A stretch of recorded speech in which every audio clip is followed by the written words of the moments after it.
Care ചാനലിലേക്ക് എല്ലാവർക്കും സ്വാഗതം. ഇപ്പോൾ നല്ല ചൂടുള്ള കാലാവസ്ഥയാണല്ലോ അല്ലേ?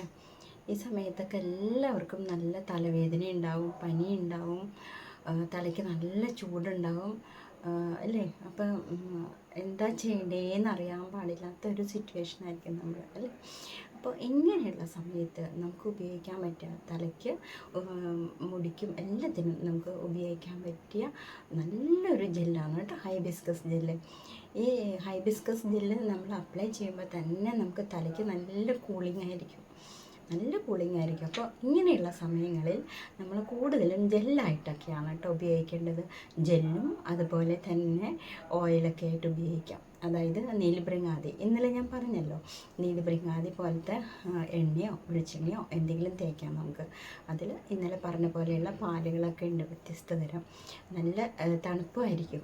അപ്പോൾ നമ്മൾ ഈ ചൂട് കാല സമയത്ത് നമ്മൾ കൂടുതലും നമ്മുടെ ശരീരം തണുപ്പിക്കുക, അതുപോലെ തന്നെ നമ്മുടെ മുടിക്ക് അതുപോലെ സ്കാൽപ്പിനും ആവശ്യമായത് ഇത്തരത്തിലുള്ള ജെല്ലുകളാണ്. ജെല്ലുകൾ നമുക്ക് പലതരത്തിൽ ഉപയോഗിക്കാം.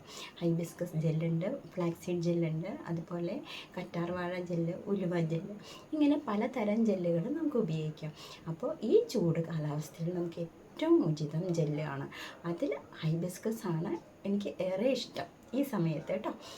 ചൂടുള്ള സമയത്തൊക്കെ നമ്മൾ ഈ ഹൈബിസ്കസ് ജെല്ല് തലയോട്ടിയിലും അതുപോലെ തലമുടിയിലൊക്കെ തേച്ച് പിടിപ്പിക്കാം. എന്നിട്ട് ഈ നീർപ്പിടുത്തം ഇല്ലാത്തവർക്ക് ഇത് വേണമെങ്കിൽ അപ്ലൈ ചെയ്തിട്ട് ഉണങ്ങിയതിന് ശേഷം പിന്നീട്, ഇനി നീർപ്പിടുത്തമുള്ളവരാണെങ്കിൽ ഇത് അല്പം അപ്ലൈ ചെയ്താൽ മതി, എന്നിട്ട് ഒന്ന് വാഷ് ചെയ്ത് കളഞ്ഞാലും മതി കേട്ടോ. അതുപോലെ തന്നെ നമുക്ക് ഹൈബിസ്കസിൻ്റെ ചെമ്പരത്തിയുടെ താളി ഏറ്റവും നല്ലതാണ് കേട്ടോ. ചെമ്പരത്തി പൂവിൻ്റെയും അതുപോലെ ചെമ്പരത്തി ഇലയുടെയും താളി, അതും ഈ ചൂട് കാലത്ത് ഏറ്റവും നല്ലതാണ്. നിങ്ങൾ ആഴ്ചയിൽ 2 ദിവസം തേച്ചോളൂ. ഈ താളി മാറി കേട്ടോ, താളി മാറി ആഴ്ചയിൽ 2 ദിവസം തേക്കുമ്പോഴത്തേക്കും നമുക്ക് മുടി കൊഴിച്ചിൽ ഈ സമയത്ത് ധാരാളം മുടി കൊഴിയും കേട്ടോ. അതായത് തലയിൽ ചൂട് വരുമ്പോൾ കുരുക്കളും പോകും. അപ്പോൾ ഇതിൽ നിന്നൊക്കെ നമുക്ക് നമ്മുടെ സ്കാൽപ്പിനെ മുടിയെ രക്ഷപ്പെടുത്താൻ വേണ്ടിയിട്ട് ഏറ്റവും നല്ലതാണ് ഈ ചെമ്പരത്തിയുടെ താളിയും അതുപോലെ ചെമ്പരത്തിയുടെ ജെല്ലുകളും കേട്ടോ. അപ്പോൾ നിങ്ങൾക്ക് ഏത് ജെല്ലും ഉപയോഗിക്കാം, കുഴപ്പമില്ല. പക്ഷേ ചെമ്പരത്തിയും അതുപോലെ ഉലുവയൊക്കെ നല്ലതാണ് കേട്ടോ ജെല്ല്. പക്ഷേ കൂടുതലും ഞാൻ ഈ സമയങ്ങളിൽ അപ്ലൈ ചെയ്യുന്നത് ചെമ്പരത്തിയുടെ താളിയും അതുപോലെ ചെമ്പരത്തി പൂവും ഇലകളും കൂടിയ താളിയും പിന്നെ ചെമ്പരത്തിയുടെ ജെല്ലുകളൊക്കെ ആയിരിക്കും ഉപയോഗിക്കുന്നത് കേട്ടോ ചൂട് കാലത്ത്. പിന്നെ അതുപോലെ നമ്മൾ ധാരാളം വെള്ളം കുടിക്കണം കേട്ടോ. പിന്നെ ഫ്രൂട്ട്സ്, ശരീരം തണുപ്പിക്കാൻ പറ്റുന്ന തരത്തിലുള്ള ഫ്രൂട്ട്സും കാര്യങ്ങളൊക്കെ കഴിക്കുക. പിന്നെ ധാരാളം വെജിറ്റബിൾസ് കഴിക്കുക. വെജിറ്റബിൾസിൽ മത്തങ്ങ ഏറ്റവും നല്ലതാണ് കേട്ടോ. അതുപോലെ ക്യാരറ്റ് ജ്യൂസ് കഴിക്കുക. ഞാൻ ജ്യൂസൊക്കെ ഇൻട്രൊഡ്യൂസ് ചെയ്ത് തന്നിട്ടുണ്ടല്ലോ. അപ്പോൾ ഈ ജ്യൂസും കാര്യങ്ങളൊക്കെ ഈ സമയത്ത് നമ്മൾ ധാരാളം കഴിക്കണം. കാരണം നമുക്ക് ശരീരത്തിൽ ചൂട് കൂടുന്ന പോലെ തന്നെ നമുക്ക് തലയ്ക്കും ചൂടാവും. ഈ സമയത്ത് ചൂട് കൂടുമ്പോൾ മുടി കൊഴിച്ചിൽ കൂടുതലുണ്ടാവും കേട്ടോ. ബ്ലഡൊക്കെ ചൂടാവണ പോലെ തന്നെയാണ് നമുക്കിത്. അപ്പോൾ നമ്മൾ അതിന് വേണ്ട മുൻകരുതലുകൾ എടുക്കണം. ഹൈബിസ്കസ് ജെല്ല് അപ്ലൈ ചെയ്യുമ്പോൾ ഉണ്ടല്ലോ, നമുക്ക് മുടിക്ക് തിക്നെസ് ഉണ്ടാവും, ഡാൻഡ്രഫ് ഉണ്ടാവില്ല, സ്പ്ലിറ്റ് എൻഡ് ഉണ്ടാവില്ല, നമുക്ക് മുടിക്ക് നല്ല സോഫ്റ്റ്നെസ് ഉണ്ടാവും. അങ്ങനെ ഒരുപാട് ഗുണങ്ങളുണ്ടല്ലോ. ഞാൻ ഇതിന് മുമ്പുള്ള വീഡിയോയിലെല്ലാം പറഞ്ഞിട്ടുണ്ട് കേട്ടോ. അതുകൊണ്ട് പിന്നെ റിപ്പീറ്റ് ചെയ്യുന്നില്ല എന്നേ ഉള്ളൂ. പിന്നെ ഈ സമയത്തൊക്കെ ഞാൻ പറഞ്ഞ പോലെ പനിയും കാര്യങ്ങളൊക്കെ ഉണ്ടാവും അല്ലേ, ചുമയുണ്ടാവും, കഫക്കെട്ടുണ്ടാവും, ദഹനം കുറയും. ഇങ്ങനെയുള്ള സമയങ്ങളിൽ നമ്മൾ നല്ല പഴുത്ത പൈനാപ്പിൾ അരിഞ്ഞിട്ട് അത് കഴിക്കാം കേട്ടോ. കഴിക്കുമ്പോഴത്തേക്കും അത് ഡൈജഷൻ ഏറ്റവും ബെസ്റ്റാണ് പൈനാപ്പിൾ. അപ്പോൾ നമുക്ക് ആ കഫമൊക്കെ ഉരുകിപ്പോകും നമ്മൾ കഴിക്കുമ്പോഴത്തേക്കും കേട്ടോ. ഒന്ന് അത് ചെയ്യാം. 2, ആവി പിടിക്കുക. ഈ ആവി പിടിക്കുന്നത് നമ്മളിപ്പോൾ കലത്തിൽ കുടത്തിലൊക്കെ നമ്മൾ ആവി പിടിക്കുമ്പോൾ അതിൽ നമുക്ക് 2-3 ചുള വെളുത്തുള്ളിയും ഒരു കഷ്ണം ഇഞ്ചിയും കൂടി ചതച്ചിട്ട് ഇടാം.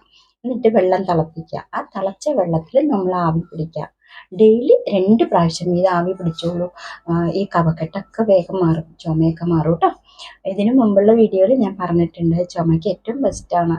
ഈ കഫം ഉരുകാനും ഒക്കെ നല്ലതാണ് പൈനാപ്പിൾ കേട്ടോ. അതുപോലെ ആവി പിടിക്കുമ്പോൾ ഇതൊരു ചെറിയൊരു വിദ്യയാണ്. ഈ വെളുത്തുള്ളിയും ഇഞ്ചിയും ചതച്ചിട്ട്, നമ്മുടെ വൈദ്യൻ എപ്പോഴും പറയുന്നതാണ് കേട്ടോ. വെളുത്തുള്ളിയും ഇഞ്ചിയും ചതച്ചിട്ട് വെള്ളം തിളപ്പിക്കുക, അതിൽ നമ്മൾ ആവി പിടിക്കുക.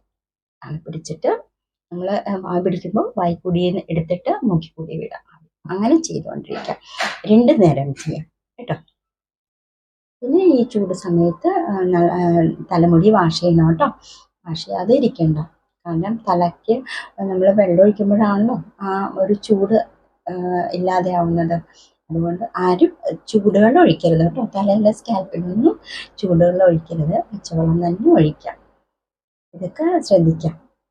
വേണ്ട കാര്യങ്ങൾ വെജിറ്റബിൾസ് അതും പറഞ്ഞിട്ടുണ്ട്. അതും പിന്നെ ഞാൻ പ്രത്യേകം എഴുതിയിട്ടുണ്ട് കേട്ടോ. നമ്മൾ വേനൽക്കാലത്ത് മുടി എങ്ങനെ സംരക്ഷിക്കണം എന്ന വീഡിയോ ഉണ്ട്. കാണാത്തവർ ഒന്ന് സബ്സ്ക്രൈബ് ചെയ്ത് കണ്ടു നോക്കൂ കേട്ടോ. അതിനകത്തുണ്ട്. കാരണം ഞാൻ വീണ്ടും വീണ്ടും പറയുമ്പോൾ ഇനി അത് ഒരു ആവർത്തന വിരസത വേണ്ടല്ലോ എന്ന് വിചാരിച്ചിട്ടാണ് കേട്ടോ. അപ്പോൾ ഈ കാര്യങ്ങളൊക്കെ ശ്രദ്ധിക്കുക. അതുപോലെ തന്നെ നമ്മൾ ഈ കുളി കഴിഞ്ഞിട്ട് ഹൈബിസ്കസ് ജെല്ല് പറ്റുന്നവർ ശ്രദ്ധിക്കാം. നമ്മളിത് അപ്ലൈ ചെയ്യുമ്പോൾ നമ്മളിങ്ങനെ ജെല്ലെടുത്തിട്ട് നമ്മളിങ്ങനെ അപ്ലൈ ചെയ്യുമ്പോൾ തന്നെ നമുക്ക് നല്ല കൂളിംഗ് ആയിരിക്കും കേട്ടോ. അത് ഉടനെ തന്നെ നമ്മൾ മുടി കെട്ടി വയ്ക്കരുത്. നമ്മളിങ്ങനെ അപ്ലൈ ചെയ്തിട്ട് മുടി ഉണങ്ങാൻ അനുവദിക്കുക. ഇത് നീർപ്പിടുത്തമൊന്നും ഇല്ലാത്തവർക്കാണ് കേട്ടോ. നീർപ്പിടുത്തമുള്ളവർ ഈ ജെല്ല് തലയിൽ തേച്ച് നമ്മൾ വെച്ചുകൊണ്ടിരുന്നാൽ ചിലപ്പോൾ അവർക്ക് ചുമ അതുപോലെ നീർപ്പിടുത്തമൊക്കെ വരും, നീർക്കെട്ടൊക്കെ വരും കേട്ടോ. അങ്ങനെയൊന്നും ഇല്ലാത്തവർക്ക് രാസനാദിപ്പൊടി നിറയെ തിരുമിയിട്ട് ഇതുപോലെ ജെല്ല് അപ്ലൈ ചെയ്യാം. ജെല്ല് അപ്ലൈ ചെയ്തിട്ട് ഉണങ്ങിയതിന് ശേഷം മുടി വിടുത്തി കെട്ടി വയ്ക്കാം. അതുപോലെ കറ്റാർവാഴ ജെല്ലാണ് തേക്കുന്നതെങ്കിൽ കറ്റാർവാഴ നമ്മൾ അപ്ലൈ ചെയ്ത് കഴിയുമ്പോൾ ജെല്ല് അപ്ലൈ ചെയ്ത് കഴിയുമ്പോൾ മുടി ഒന്ന് ഉണങ്ങിയെന്ന് വരുമ്പോൾ, മുഴുവനായിട്ട് ഉണങ്ങാൻ നിൽക്കണ്ട, ഒന്ന് ഉണങ്ങിയെന്ന് വരുമ്പോൾ നമ്മളത് മുടി വേർപെടുത്തി ഉള്ള ജെല്ലെല്ലാം നമ്മൾ കളയണം കേട്ടോ. അല്ലെങ്കിൽ കറ്റാർവാഴയുടെ ജെല്ല് നമ്മുടെ ഹൈബിസ്കസ് ജെല്ല് പോലെ അല്ല.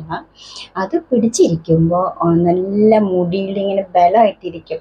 ഉണങ്ങിക്കഴിഞ്ഞാൽ നമുക്ക് ഈ മുടിയിൽ നിന്ന് ആ ജെല്ലിൻ്റെ എന്തെങ്കിലും ഉണ്ടെങ്കിൽ തന്നെ നമുക്കത് കളയാൻ ബുദ്ധിമുട്ടായിരിക്കും ഉണങ്ങിക്കഴിഞ്ഞാൽ. അപ്പോൾ ചെറുതായിട്ട് ഒന്ന് ഉണങ്ങിയിട്ട് മുഴുവനായിട്ട് ഉണങ്ങുന്നതിന് മുമ്പ് മുടി ഒന്ന് വിടുത്തിയിട്ട് എന്തെങ്കിലും അംശങ്ങൾ ഈ കറ്റാർവാഴയുടെ ഉണ്ടെങ്കിൽ അത് നമ്മൾ കളയാം കേട്ടോ. അപ്പോൾ രണ്ടും നമ്മളുടെ വ്യത്യാസം അതാണ്. അപ്പോൾ ഇതുപോലെ ഇനിയിപ്പോൾ നീർപ്പിടുത്തുള്ളവരാണെങ്കിൽ ഇതുപോലെ നേരത്തെ കുളിക്കുന്നതിന് മുമ്പ് അപ്ലൈ ചെയ്യുക. അല്ലാത്തവരാണെങ്കിൽ കുളി കഴിഞ്ഞിട്ടാണെങ്കിലും നിങ്ങൾക്ക് വൈകുന്നേരങ്ങളിൽ മുടി വെടുത്തുന്ന സമയത്താണെങ്കിലും ഇത് അപ്ലൈ ചെയ്യാം. അപ്പോൾ ഏറ്റവും ബെസ്റ്റാണ് സമ്മർ കേസ് കേട്ടോ. അതുപോലെ യൂറിനറി ഇൻഫെക്ഷനൊക്കെ വരാൻ ചാൻസസ് ഉണ്ട്. പിന്നെ ശരീരത്തിൽ എപ്പോഴും വെള്ളം വേണം. മിക്കവർക്കും അസുഖം ഉണ്ടാവും. വെള്ളം കുറഞ്ഞിട്ട്, ജലാംശം കുറഞ്ഞിട്ട് വരുന്ന അസുഖങ്ങളുണ്ടാവും. അപ്പോൾ തലചുറ്റലുണ്ടാവാം. ഇതെല്ലാം ശ്രദ്ധിക്കാം. അതുപോലെ പ്രായം ചെല്ലുന്നവരാണെങ്കിൽ നിങ്ങൾക്ക് ഷിവറിങ്ങോ അല്ലെങ്കിൽ എപ്പോഴും ക്ഷീണമൊക്കെ തോന്നുകയാണെങ്കിൽ സോഡിയം ചെക്ക് ചെയ്യുക കേട്ടോ. പ്രായം കൂടുന്തോറും ശരീരത്തിൽ, ഇപ്പോൾ പ്രായം കൂടണമെന്നില്ല, അല്ലാത്തവർക്കാണെങ്കിലും ഉണ്ടാകും, സോഡിയത്തിൻ്റെ ലെവൽ കുറഞ്ഞിരിക്കും. അപ്പോൾ അങ്ങനെയുള്ളവർ വല്ല തലചുറ്റലോ എത്ര മരുന്ന് കഴിച്ചിട്ട് മാറുന്നില്ല എന്നൊക്കെ ഉള്ളവർ ഒന്ന് സോഡിയം ചെക്ക് ചെയ്ത് ഡോക്ടറെ കാണുന്നത് നല്ലതായിരിക്കും കേട്ടോ. അപ്പോൾ ഇതും പ്രത്യേകം ശ്രദ്ധിക്കുക.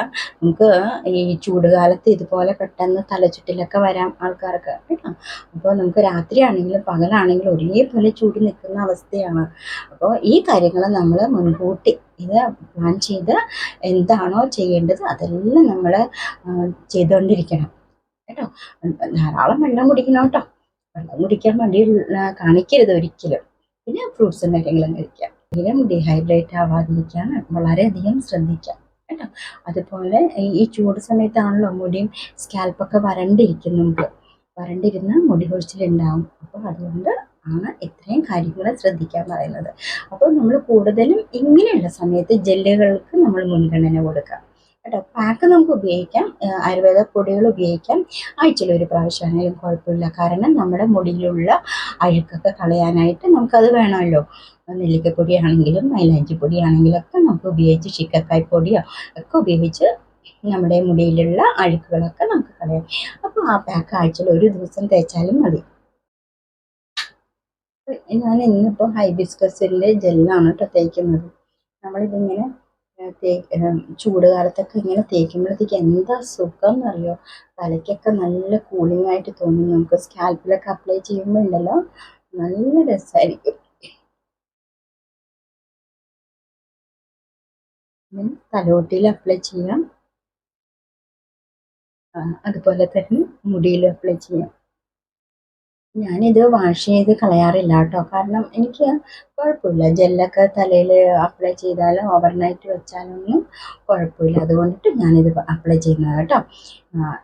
ഈ ശരിക്കും ഈ ജെല്ലൊക്കെ അപ്ലൈ ചെയ്ത് തണുപ്പ് പറ്റാത്ത ആൾക്കാർ ഒരിക്കലും ഓവർനൈറ്റ് തലയിൽ വെച്ചിരിക്കരുത് കേട്ടോ. ഈ ജെല്ലൊന്നും അവർ അല്പസമയം കഴിയുമ്പോൾ വാഷ് ചെയ്ത് കളഞ്ഞാൽ മതി.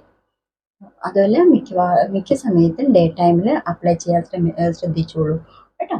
അവർ പറ്റാത്തവർ ഒരിക്കലും ഓവർനൈറ്റ് വെക്കരുത് കേട്ടോ. അപ്പോൾ നമുക്ക് നമ്മുടെ മുടി എങ്ങനെയാണ് വേനൽക്കാലത്തൊക്കെ ശ്രദ്ധിക്കേണ്ടതെന്ന് പ്രത്യേകം പ്രത്യേകം പറയാൻ വേണ്ടിയിട്ടാണ് കേട്ടോ ഈ ഒരു ടോപ്പിക്കായിട്ട് ഞാൻ വന്നത്. ഞാൻ റിയോ കമൻറ്റിൽ കണ്ടു, നല്ല ചൂടാണ് തലയ്ക്കെന്നൊക്കെ പറഞ്ഞു. അപ്പോൾ വേനൽക്കാലത്ത് ചൂട് കൂടും, ഇതാണ്. അപ്പോൾ അങ്ങനെയുള്ളവർക്ക് കൂടിയിട്ടാണ് കേട്ടോ ഈ ഇതുപോലെയുള്ള ജെല്ല് കാര്യങ്ങൾ അപ്ലൈ ചെയ്യാൻ പറയുന്നത്. പിന്നെ വെള്ളം കുടിക്കാൻ പറയുന്നത് അങ്ങനെയുള്ളവർക്ക് വേണ്ടിയിട്ടാണ് കേട്ടോ. അല്ലാത്തവരും ഇത് കഴിക്കണം. എല്ലാവരും ഈ ചൂടുണ്ടെങ്കിലും ഇല്ലെങ്കിലും എല്ലാവരും ഈ ചൂട് കാലത്ത് നമ്മൾ ഇതുപോലെ ഞാൻ ഈ പറഞ്ഞ കാര്യങ്ങളൊക്കെ കെയർ ചെയ്ത് വേണം കേട്ടോ മുന്നോട്ട് പോകാനായിട്ട്.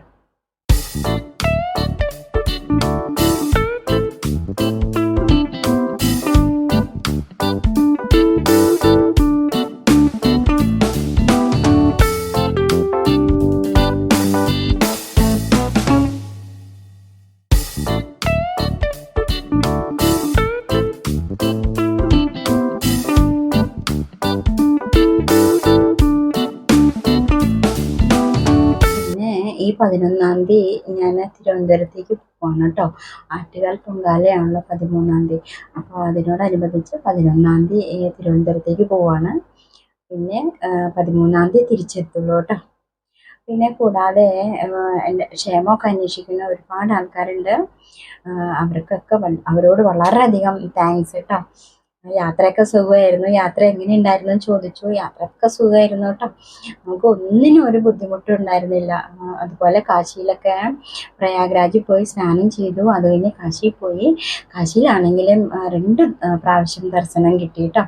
നല്ല തിരക്കുള്ള സമയമാണെങ്കിൽ പോലും ഭഗവാൻ എന്തോ അനുഗ്രഹിച്ചു, തൊഴാൻ പറ്റി. സ്നാനം ചെയ്തു, പിന്നെ പിതൃതർപ്പണം ചെയ്തു. അത് കഴിഞ്ഞിട്ട് അയോധ്യയിൽ പോയി. പിന്നെ ഗംഗയിൽ 2 പ്രാവശ്യം സ്നാനം ചെയ്തു, പഞ്ചഘട്ടിൽ സ്നാനം ചെയ്തു. അത് കഴിഞ്ഞ് കാലഭൈരവൻ്റെ അമ്പലത്തിലും തൊഴുതു.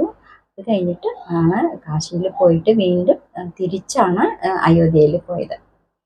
അപ്പോൾ എല്ലാവരും എൻ്റെ സുഖാന്വേഷണം ചോദിച്ചു. അവരോടൊക്കെ പ്രത്യേകം നന്ദിയുണ്ട് കേട്ടോ. കുറച്ച് ദിവസം കാണാൻ പറ്റിയില്ല. നിങ്ങളുടെ അടുത്ത് വരാൻ, അതായത് ഇതിലെ വീഡിയോയിലൂടെ പോലും എനിക്ക് വരാൻ പറ്റിയില്ല. ശരിക്കും ഞാൻ വീഡിയോ ഇങ്ങനെ ചെയ്യുമ്പോൾ നിങ്ങളെ കാണുന്ന പോലെയാട്ടോ എനിക്ക് പ്രതീതി. അപ്പോൾ നിങ്ങളെ വല്ലാതെ അങ്ങോട്ട് മിസ് ചെയ്ത പോലെ തോന്നി എനിക്ക് 10 ദിവസം. എനിക്ക് ഇതുപോലെ വീഡിയോ ഒന്നും ഇടാൻ പറ്റിയില്ല. കുറച്ച് ഞാൻ പോയ വിശേഷങ്ങൾ അല്പം ഇട്ടു. അപ്പോൾ ആ വീഡിയോ എല്ലാവരിലും എത്തിപ്പെട്ടോ എന്ന് എനിക്കറിയില്ല കേട്ടോ. അപ്പോൾ അങ്ങനെയുള്ള വീഡിയോസൊക്കെയാണ് ഞാൻ ഇട്ടിരുന്നത്. അപ്പോൾ എല്ലാവർക്കും കാണാൻ പറ്റുമെന്ന് അറിയില്ല. അത് അപ്പോൾ കേട്ടോ. അപ്പോൾ പിന്നെ തിരിച്ചും വന്ന് ഇങ്ങനെ ഹെയറിനെ കുറിച്ചിട്ടുള്ള വീഡിയോ പറയുന്നുണ്ട്. അത്രയുള്ളൂ കേട്ടോ. അപ്പോൾ വളരെയധികം ശ്രദ്ധിക്കാം ചൂടുകാലം. പിന്നെ നമുക്ക് ഈ ചുമ വരുന്നതിന് മുമ്പ് നമുക്ക് സിംറ്റം തരും. ശരീരത്തിൽ നമുക്ക് ആദ്യം ഒരു നെഞ്ചിരിച്ചിൽ പോലെ തോന്നും. നെഞ്ചിരിച്ചിൽ പോലെ തോന്നിയിട്ടായിരിക്കും പിന്നീടായിരിക്കും നമുക്ക് ഈ ചുമയൊക്കെ വരുന്നത്. അപ്പോൾ നെഞ്ചിരിച്ചിൽ ആർക്കെങ്കിലും തോന്നുകയാണെങ്കിൽ ഉടനെ തന്നെ അത് ദഹനക്കുറവ് കൊണ്ടിട്ടാണെന്ന് വിചാരിക്കുക കേട്ടോ. കഫം ഇരുന്നിട്ട് ദഹനക്കുറവ് കൊണ്ടിട്ടുള്ളതാണ്. അപ്പോൾ നമ്മൾ അതിന് പറ്റിയത് ഞാൻ പറഞ്ഞ പോലെ പൈനാപ്പിളൊക്കെ കഴിക്കാം കേട്ടോ. ദഹനത്തിനുള്ള എന്താണോ അത് അതുപോലെ കഴിക്കാം. ചുമ വരാതെയൊക്കെ ശ്രദ്ധിക്കാം. അപ്പോൾ ഇന്നിപ്പോൾ ഇത്രയൊക്കെ ഉള്ളൂ. എല്ലാവരും നന്നായിരിക്കട്ടെ കേട്ടോ. എല്ലാവർക്കും നല്ലത് വരട്ടെ. അപ്പോൾ നാളെ മറ്റൊരു വീഡിയോയുമായിട്ട് കാണാം.